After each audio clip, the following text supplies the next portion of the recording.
This joining our panel this morning, the Associate Director of the Henry Jackson Society, journalist and commentator Douglas Murray. Welcome to the programme. And of course, you can continue to text, call, email and use social media to tell us what you think. Tommy will be letting us know later in the show. Douglas, you heard there Ghazi Khan saying the problem with trying to combat extremism is that actually the term itself is fairly ambiguous. How would you define it? It's not ambiguous in the government's definition, which is very clear now.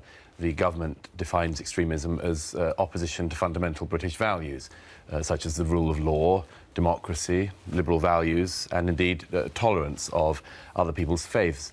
That's what the government guidelines now set out. It's a pretty good working definition of what I think most of us would agree that extremism constitutes. And what's more, the government expresses the view that this is an extremism which it is on the lookout for, as it were, wherever it may come from, albeit there are very specific things at the moment. Do you agree, Miriam? Is extremism something that's easy to define, easy to spot, and anyone can do it and alert authorities if need be? Well, evidently not, because this government has struggled to pin down the definition of extremism throughout its time in power, so it's obviously not that clear.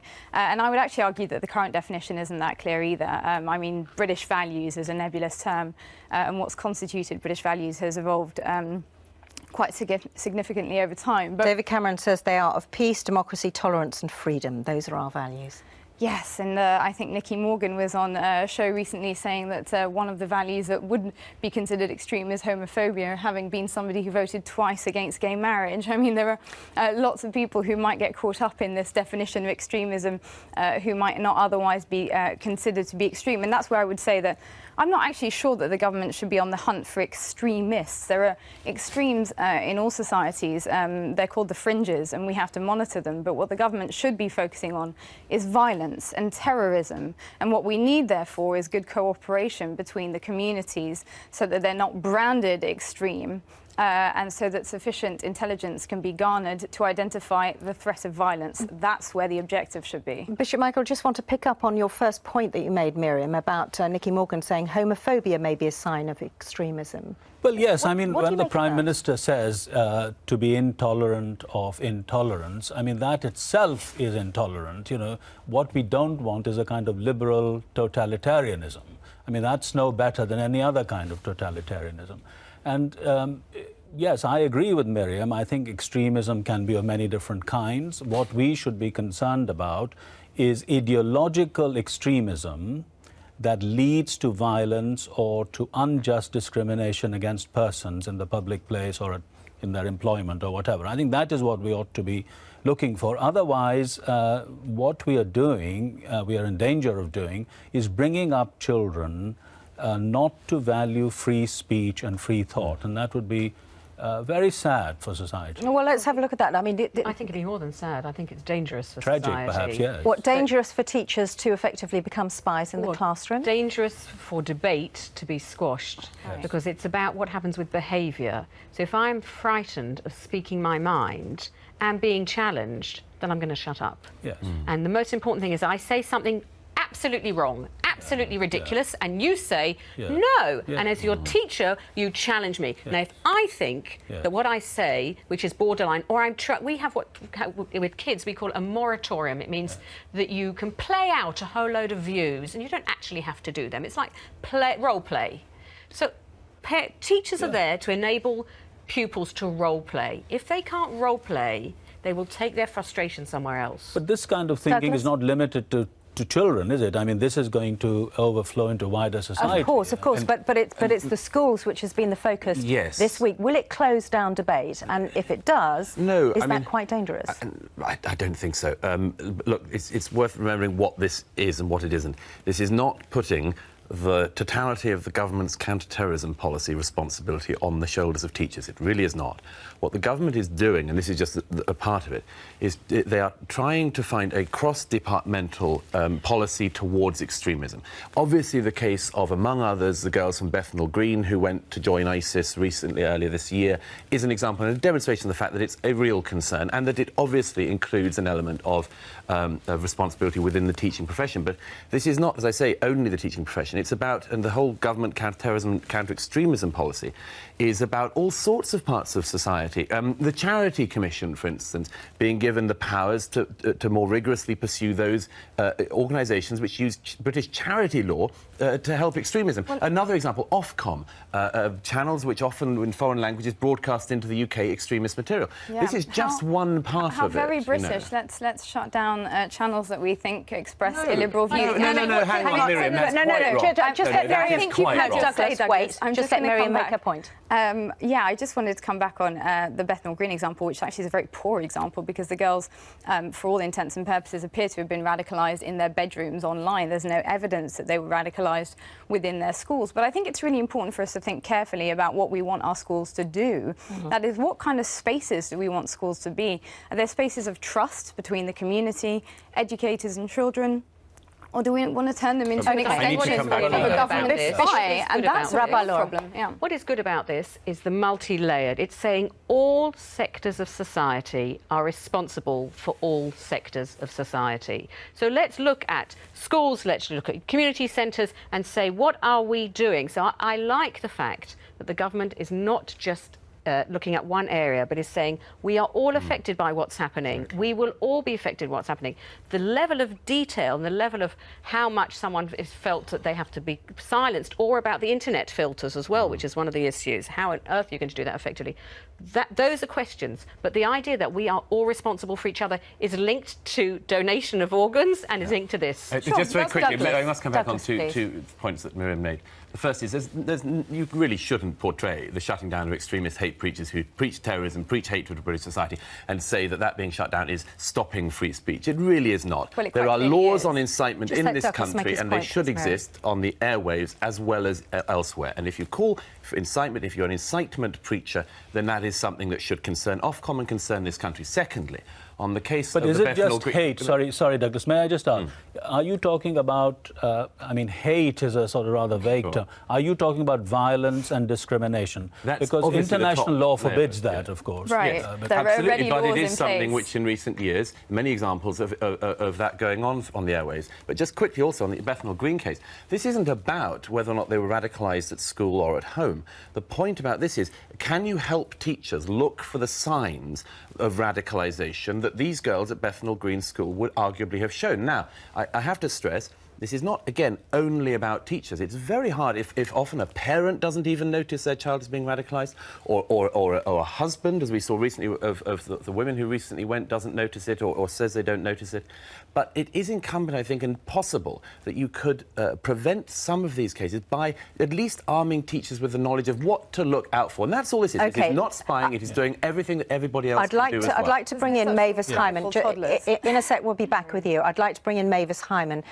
Mavis's daughter Miriam lost her life in the 7/7 bombings. Welcome to the programme. Thank you very much for joining us at what must be quite a difficult time for you. And I know you have a lot of interest in combating extremism at schools. I just want to ask you first, though, how are you remembering your daughter 10 years on? Just tell us a little bit about what she was like. She was a very caring person. She was very concerned about the welfare of the people around her, of all creatures around her. And I think that she would have been very satisfied with what we are trying to do, which is a constructive approach to life. And we are starting our journey through children in schools. We are starting with children in secondary schools, but we do hope to extend our program to children who are still in primary school. And how are you doing that, Mavis? Well, what we are trying to do is to provide prevention from all forms of terrorism, all forms of extremism.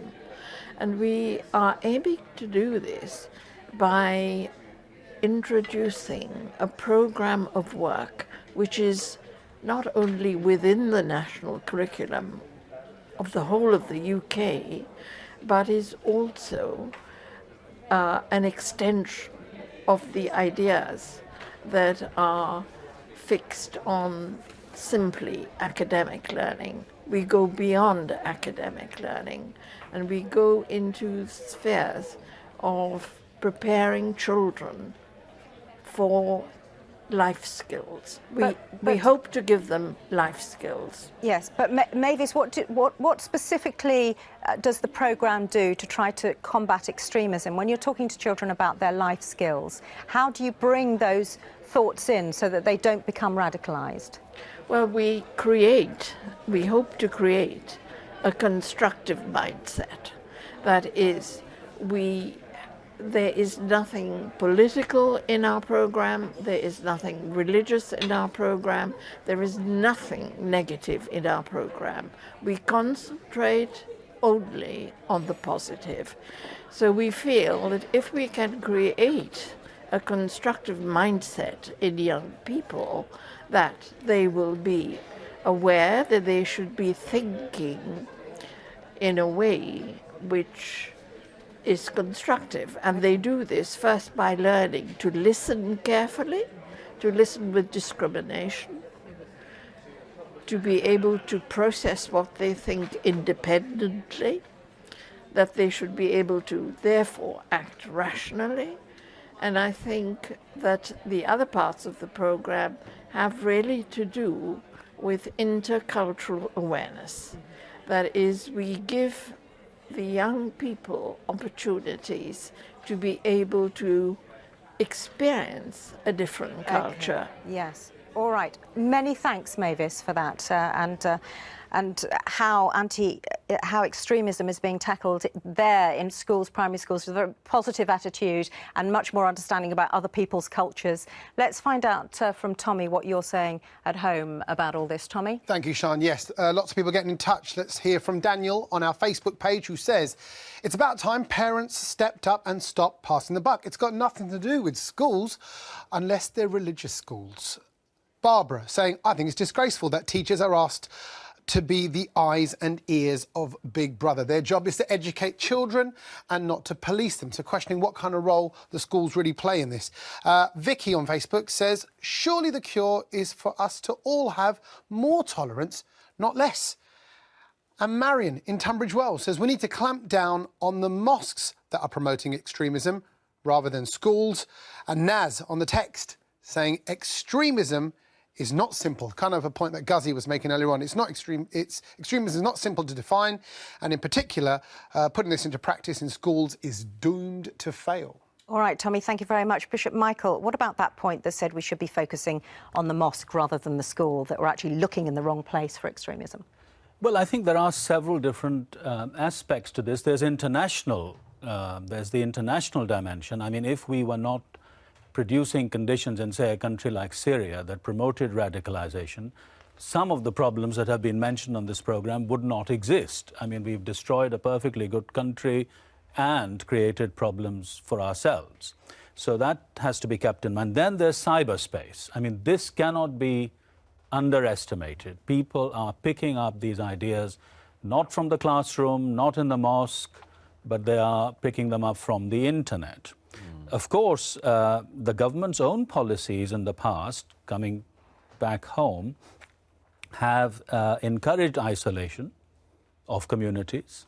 The communities themselves may have desired it, but the government has also helped with housing, schooling, community centres that all catered for isolation rather than integration. So your view is that it has to be, as Douglas and Rabbi Laura was saying earlier, it has to be across the board. It's not one thing. If you're going to tackle this, it has to be internet, schools, mosques, everywhere. Yes, it has to be across the board, but at the same time, we must not give up things like freedom of thought and speech. Without stifling debate. Yeah. Quite a tricky thing. Douglas, we'll be back to you in a sec. Thank you very much. And thank you at home for your thoughts on that. Do keep them coming in.